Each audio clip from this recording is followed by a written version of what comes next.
Hello, hello, hello, welcome back to Sportsman. This is my weekly power rankings video. I'll be doing the top 10 power rankings for, in my opinion, the top 10 best teams in the league each week. So, that my top 10 in power rankings. If I was to go, I'm not going to go all 32. I'll be here too long. But top 10 is pretty simple. So, number 10 starting off, personally I have the Lions. I think the Lions are they're going to be pretty good. All right, I think they will be very good, but I don't quite know if they're quite ready yet to compete with the likes of teams like the Bills, the Ravens. They used to, but with their coordinators gone now and having to get new coordinators in, I don't know. And is Aiden Hutchinson going to be fully healthy? I mean, he's supposed to be. Is he going to look the same? He should, but who knows? So the Lions, there's still some questions. I think Detroit will make the playoffs, but I have them at number 10 to start the year. Yeah, I have them at top 10. I have them at number 10. So we'll see how the coordinators are going to work with how these new coordinators are going to work with the team. Did Dan Campbell, is he going to be good? Or was it his coordinators that really elevated him? We're going to find out this season. So I think the Lions are still going to be a really good team. I have them at number 10 right now, but they'll probably go up and down depending on what happens in the future. So, yeah. Number 9, I have the Buccaneers. I think the Buccaneers, they're going to be, I think, a really good team this year. I think they're going to take the next step from being a team that, like, barely wins to a team that is going to start really winning. And yes, they did get rid of Liam Cohen, so that might be a factor in how Tampa, and if Tampa's any good. Tampa, I think they will. I think they're going to be still a good team like the Lions, but I think the Buccaneers have more of a potential in being in a kind of a weaker division and everything else. Like with the Lions, for example, the Lions have a really strong division that they have to play against. They got the Vikings, they got the Packers now, they've got the Bears that may be good, may not be, I don't know. The Buccaneers have an easier path, in my opinion. That's why I have Tampa ahead of Detroit and not Tampa, Detroit. I think we're getting close, but for the Buccaneers to maybe be like a 13-4, 14-3 team, not quite. I think probably 11-6 is pretty good for Tampa, but yeah, I think Tampa Bay right now is a little bit better than Detroit.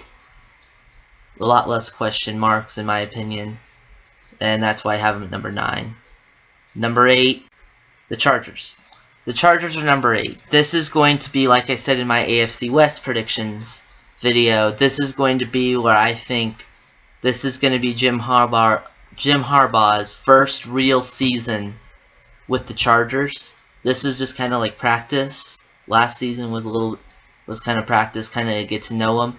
Now I think we're going to really start seeing Harbaugh's influence on how the team is in this season, and I think the Chargers are going to be a really good team. I think they should make the playoffs. And I think number 8 they're going to be, and we'll see what happens. But yeah, I think the Chargers are a very good team. Offensive line, they had a major injury on their offensive line, but they should adapt to that. They should be okay. So yeah, we'll see. They've got a interesting game. They've got a pretty tough game this week against the Chiefs that they're probably going to lose, but they are probably going to be playing. They should still be a really good team. So No. Number 7, I have the Commanders. The Commanders, I think, are going to be a really good team. I think they're not going to be 12-5. They're going to be probably 13-4. Big part in that was getting Terry McLaurin to sign.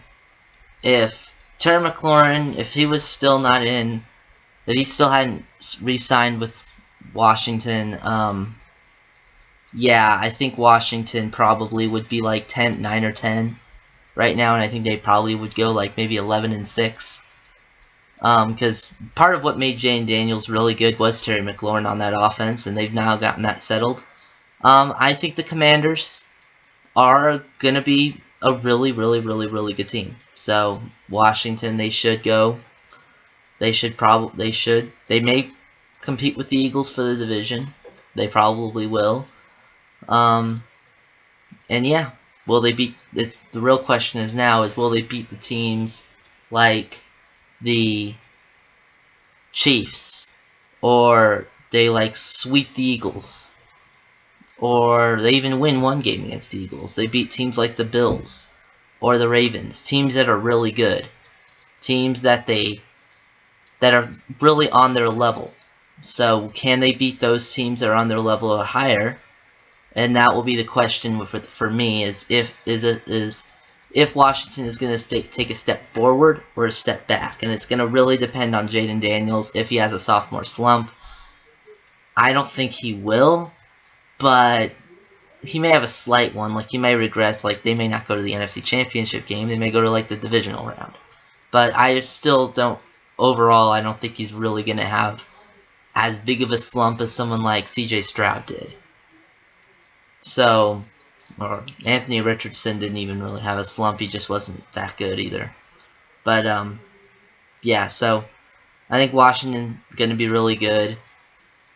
But, yeah, we'll see how that goes. Number 6, I got the Broncos. The Broncos, they're now apparently being rated the best defense in the league going into the season.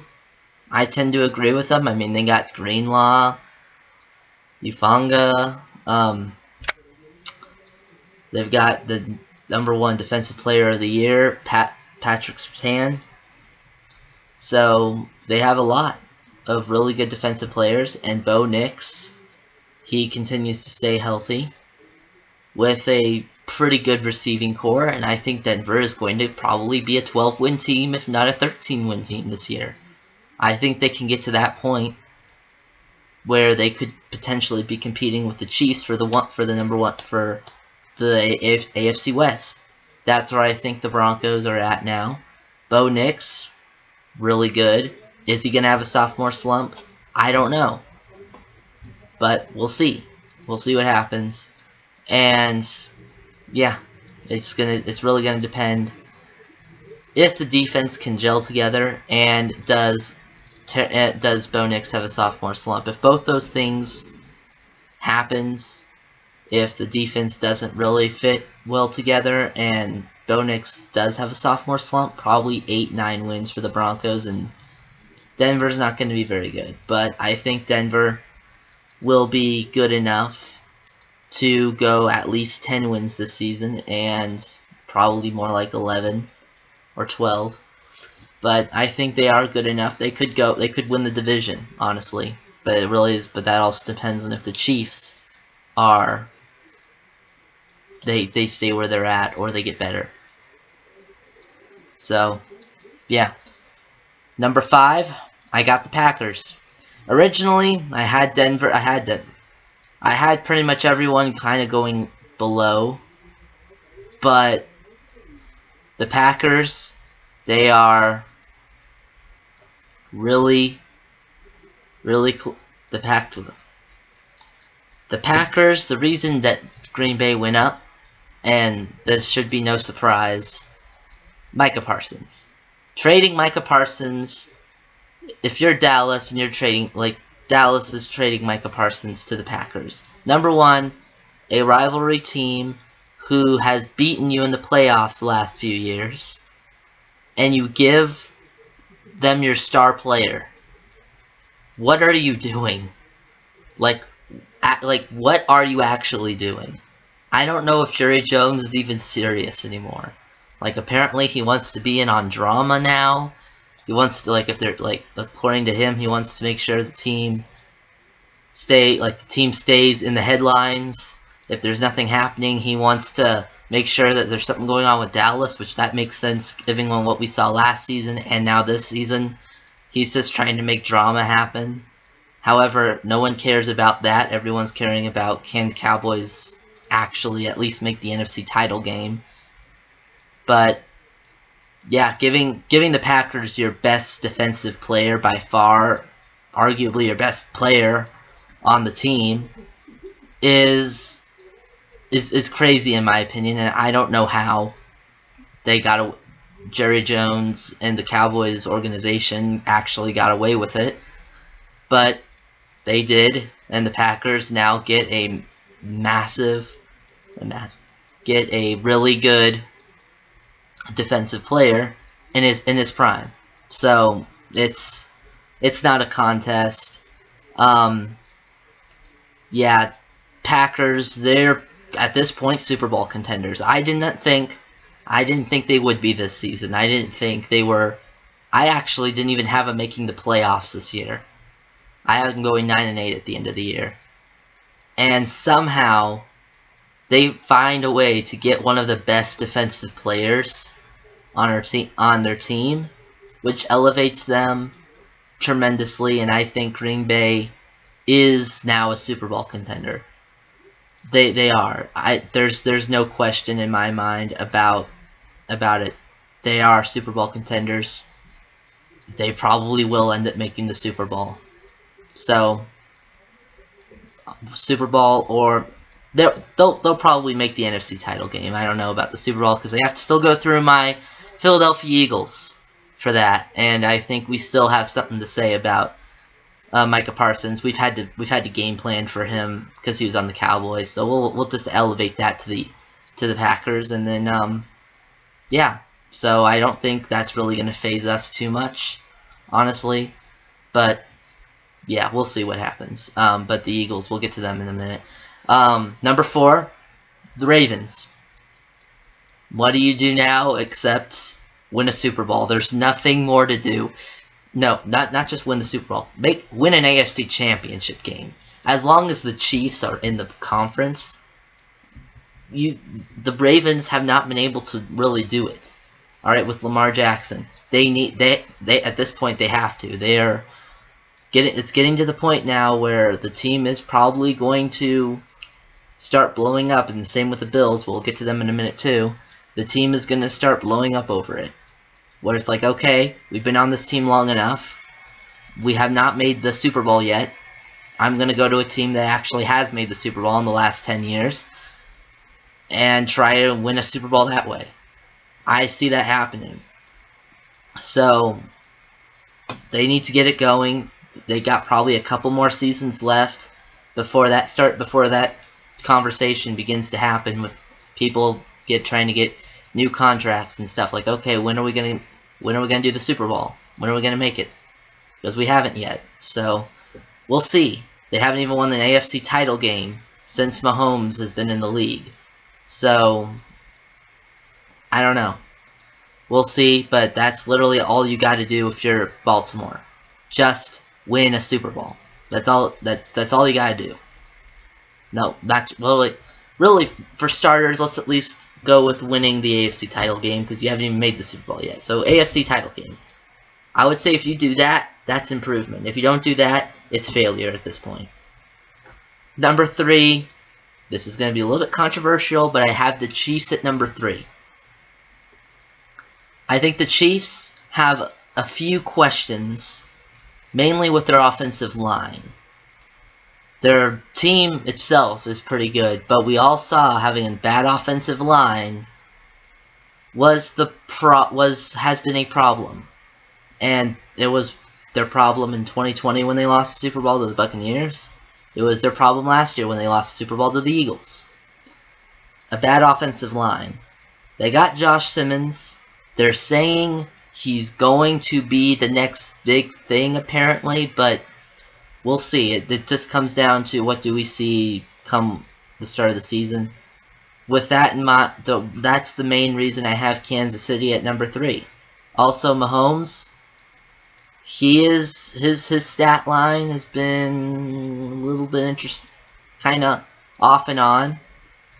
He's done good enough. He's been good enough to win games, and he's making it to the Super Bowl and winning Super Bowls. He's won like 3 or 4 now in his career, but he's been consistent enough to give the Chiefs he's been consistent enough to allow the Chiefs to be as good as they are. And with a roster like that, like what they have, I mean, like a few years ago when they had like almost no receivers, and he still somehow managed to bring them to a Super Bowl and win it. We'll see what happens at that point. They're getting better. Since then they've gotten better receivers. Rashee Rice, Holiday, Xavier Worthy. So they have receivers now. Now it's just a matter of, can they keep that offensive line good? Offensive line is the key for me personally, and then maybe having a little bit better players on defense, like a secondary. They've had a pretty good defense, but like if they were to lose someone like Chris Jones, like the defense goes down very quickly. Like their defensive play goes down. So maybe have better people, like maybe have more than just Chris Jones as the defense. And then we will talk about maybe putting the Chiefs number 1. Probably after week 1 or week 2, Kansas City probably will be number 1 in my power rankings because, well, they are a really good team. They're going to be consistently a good team. But we'll see. It depends. If the offensive line looks as bad as they did in Super Bowl 59, well, the Chiefs may have a long season, because we all have tape on what happens to Kansas City when they have a bad O-line. So, we'll see. Now, the Bills I have at number 2. The reason I have the Bills at number 2 is because everything is there. Unlike the Chiefs, where they have kind of like not the best offensive line. Everything is there for Buffalo. They should, similar to the Ravens, go and win an AFC title game. The Bills haven't even won a Super Bowl in their franchise history. They've been to 4 straight. They lost all 4 in the 90s. The Bills have not made the Super Bowl since either. They haven't won an AFC title since. So this team has been waiting for a while. Not just to win. It's not like the Ravens where they won in 2012. They have been waiting since 1994 to even win an AFC title. Eventually, it's gonna get to the point to where the Bills fan base implodes, and I think this will also happen with Baltimore as well if they don't get to the Super Bowl and win it in the next 5 years. They've got 5 years, both of them, in my opinion. They've got about 5 years to get it done. Josh Allen, he's like 27, 28. Lamar Jackson, I think, is around that same age. Or he's a little bit, I don't know. They're getting to the point to where they will no longer be in their primes. For a quarterback, being in their prime is a lot older than being like a receiver or a defensive tackle. But they're right in that point now where they have to, if it's not in the next 4 or 5 years, it's probably going to be never. Because eventually regressing is going to start happening as Josh Allen and Lamar Jackson both get to like 34, 35, 36, 37. Lamar Jackson already has had an injury problem. What happens when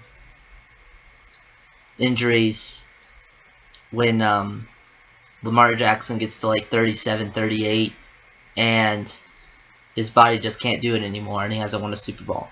He's won all those MVPs. He's won all that, but he has not won the ring. And I think that's more important than winning MVP trophies. One of the reasons why I think MVP should have gone to Saquon Barkley, but that's different. That's a topic for a different video. Yeah, where's even an AFC title championship under their belt? None of them have that, and that's the problem. They need to get that before in my opinion, they need to be before they get recognized as the most valuable player. Because when you have a player that has won a ring, who has won a ring in the last like 2 or 3 seasons, and is still being good, it's still okay. They are like, why are we recognizing players with all these MVPs if they haven't even won a Super Bowl? Like I think that's one of the major. I think, in my opinion, that's one of the major requirements. If you haven't won, like winning your first MVP, that's fine. Winning 2, okay, I got it. Winning 3 or 4 or 5, 6, and you have not won a ring, that's not a good look. That's just my opinion. Anyway, enough with that rant. Now on to a different one. The Eagles, I have it number 1. They're my favorite team. That's not too surprising, knowing that they're the defending champions. But yeah, we'll see. And this week is going to be should be a lot easier than what we were anticipating, because, well, Micah Parsons is no longer a Cowboy. So yeah, we should definitely now start out 1-0. But yeah, Philadelphia. I think, honestly, if the Chiefs go like 30 to like 20, go to like 30 to like 10 on the Chargers, and the Eagles like barely beat the Cowboys, I'll probably end up putting Kansas City above Philadelphia. We'll see how the Bills and Ravens get to play each other Sunday night. That's going to be fun. But yeah, I don't see, like, for the Eagles, they're number 1. They're number 1 until proven otherwise. And that means they like barely win a game they should dominate, like we have this week, or we lose a game that we should win. And I think once that happens, the Eagles are no longer going to be number 1 in my power rankings. Even though I'm an Eagles fan, I don't try to be biased in any of these videos. And this is just my honest prediction. I personally think the Eagles can win another Super Bowl. Yes, I'm an optimist. Yes, we lost most of our defensive line, but we pretty much gained it back in the draft and in the free agency. So, like, as much as we lost most of our defense, we pretty much gained all that back. So, like, we had a contingency plan for this. So, that's why the Eagles have managed to be this good for this long. So, yeah. But Philadelphia is number 1 until proven otherwise. So, anyway, make sure you guys like and subscribe. Gonna be a long football season, that's for sure, but it's gonna be a fun one. So, we'll see what happens. But yeah, I have 2 other channels, Southwest Gamer and Sportsman, Legos Models. So I do Lego content on Legos Models, and then Southwest Gamer is like games like Retro Bowl, Madden, Retro Bowl College, games like that, Hoopland. Those are kind of games I do on Southwest Gamer. So if you're interested in any of that, check those out. Links will be in the description, and I'll see you in the next video, which will be my in-depth predictions for week 1, which will come out tomorrow. So see you in the next video. Bye.